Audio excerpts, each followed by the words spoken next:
Hello, Dr. Bartow. Thank you for your talk. Maria Kelly from the School of Teaching and Learning. I have a question about somewhat about the lens in which you present the paper. And of course, as an historian, your contributions are wonderful for us in education.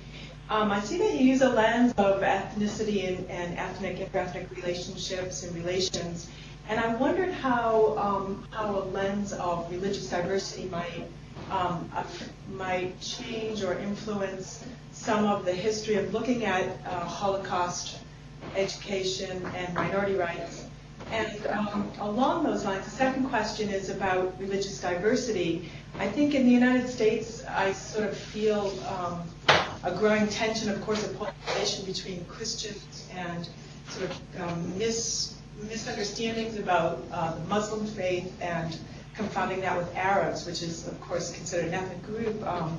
So I wondered how the role of perhaps the Jewish religion or Jewish ethnicity might contribute to a conversation where those views could come together and be, or if they are coming together in some kind of academic way in order to address some of the tensions that I see as growing in the United States between Muslims and Christians, and again, religious diversity, which we don't talk too much about in education.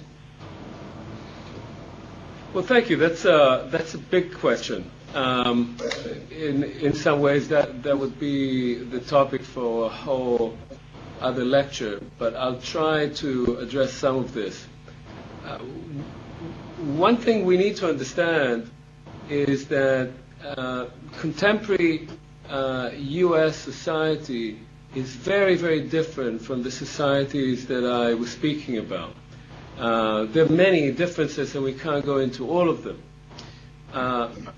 I'll mention two main differences that are relevant to our context.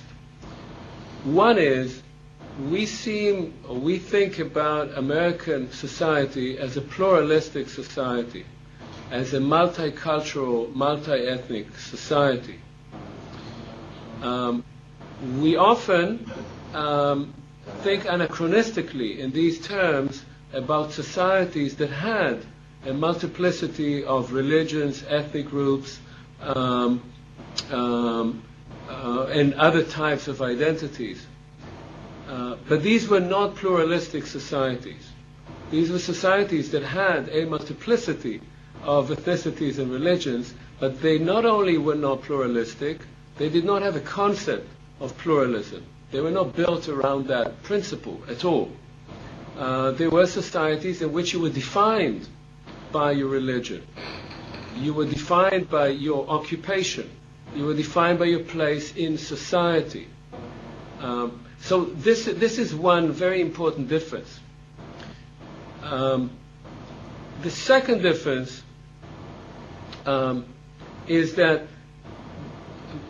we have a notion in the United States that we define ourselves as citizens in a context of civic nationalism. That is, that people who come to the United States, or people who are born in the United States, become American citizens, whatever, and this of course is not always accepted by everyone, but it is the concept on which the United States is founded. Whatever their race is, whatever their ethnicity is, whatever their religion is, they become citizens of the United States, and they should have, legally, all the rights and all the obligations of every other citizen. This is not at all the concept that existed in Eastern Europe. Now, in the process that happened, particularly in this case of multi-ethnic societies in Eastern Europe, religion came to be associated with nationality, very much unlike the United States. So if you were living in the eastern part of Poland in the mid and late 19th century, and you were a peasant, and people asked you, what are you? You'd say, well, I'm a peasant. They'd say, but what are you? They'd say, well, I'm from here. I come from this village. They'd say, but still, what are you? You'd say, I'm Roman Catholic, or I'm Orthodox, or I'm Greek Catholic. And that would define you. At some point, people would tell you, well, if you're Roman Catholic, you're Polish. And if you're Greek Catholic, you're Ukrainian. And now you're not just a peasant, you're a member of the nation. And your membership in that nation is related to your religion.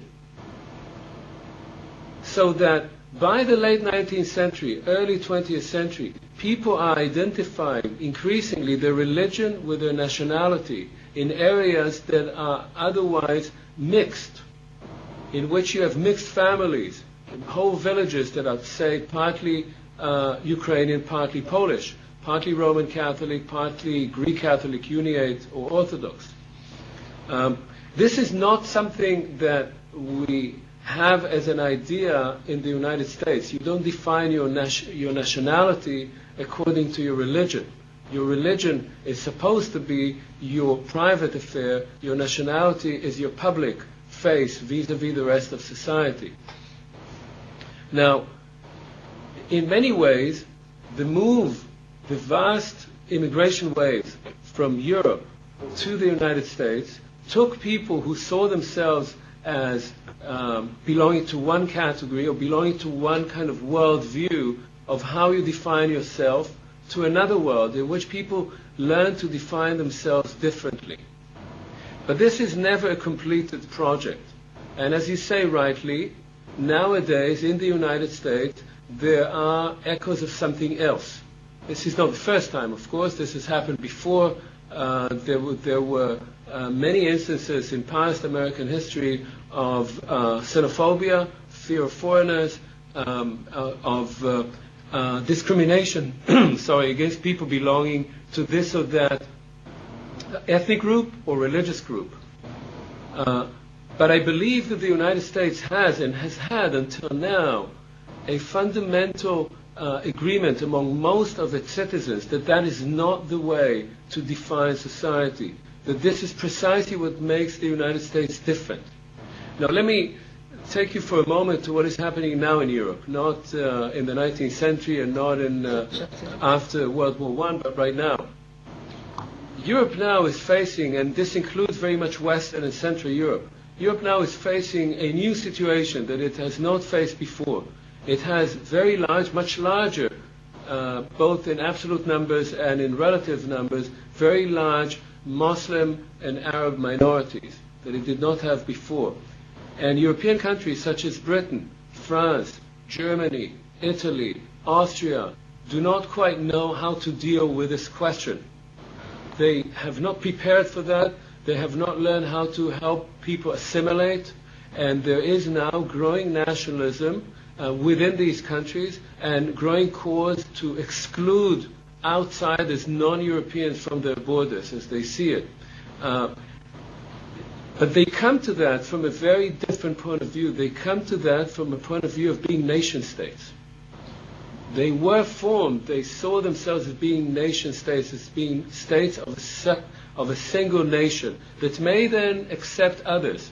But those others who come in should then become part of that nation. And the United States has had a completely different notion of what it is about. It was being formed by the people who came to it. It was in a constant process of becoming the nation of the people who were in it, and not the nation of the people who had originally been there. Had it been that, it would have still been an American Indian country after all. So it could never accept that kind of notion. And this is the main difference. So we have to look at Europe, I think, both at its past and its present, and learn from it, learn lessons from it, and not go that way. Go the American way. And beware of the kind of dangers that this kind of thinking can create in the United States.